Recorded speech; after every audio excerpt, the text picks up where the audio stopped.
This week's Torah portion is the parsha of Metzora. It speaks all about what we would call leprosy, or perhaps more appropriately, a skin affliction. But let's put it straight. Tzarat, leprosy, skin affliction from biblical times, is something that we cannot possibly comprehend. What does it mean to us? We don't have it today. And even then, it was very foreign for the average person to understand, so much so that he needed the high priest to come and to analyze the texture and the analysis of the skin disease itself. So what's the message of it? And the answer is that tzarat, leprosy, or this skin affliction, whatever it is, moves from one place to another. It begins on the skin surface of a person. It then can spread and move to the clothing that a person dons, the garments that a person adorns. And finally, it can spread as well to the house, the confines, the walls that surround that person. The message of this skin affliction is very simple and very straightforward and very clear, and that is that things move from one step to another. If a person themselves don't recognize that there's something wrong with them, then the affliction that's on their skin will spread to their clothing.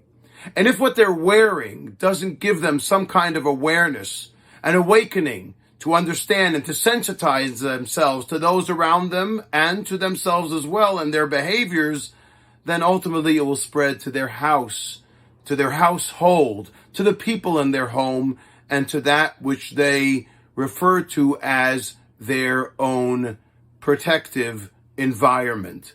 And so what we learn from here is the effects of one motion to the other. Tzarat, the skin affliction, will move from the person to what they wear to the home itself.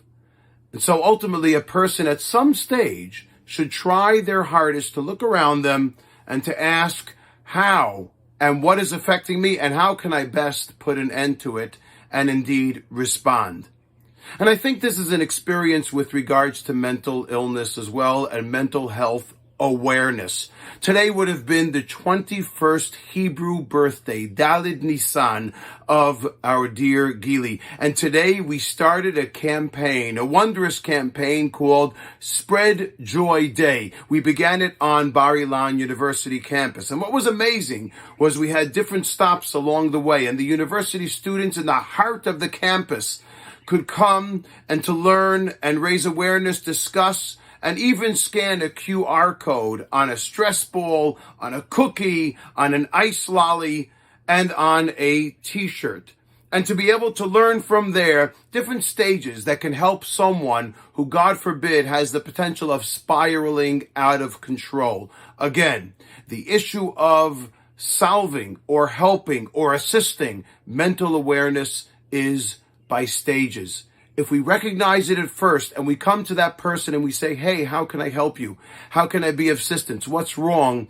That can help avoid that skin affliction, that mental affliction from spreading elsewhere. And that was the message of today, a message that is so pertinent and resonates so strongly on Gila's birthday. Let us all be aware with that which is around us. And when we see that skin affliction, that mental affliction that someone might be experiencing, if we approach them right away, we can obstruct, perhaps, that affliction from infecting and spreading elsewhere as well. Let us hope that we can put an end to it as well and only know happy and joyous Gila days. This is what the Torah comes to remind us of. It is the Parsha's way, the Torah way, and of course it is the Gila way. Shabbat Shalom. Thank you once again for joining us. Please remember to consider subscribing to the page below and send me your comments. I will get back to you. Have a great day.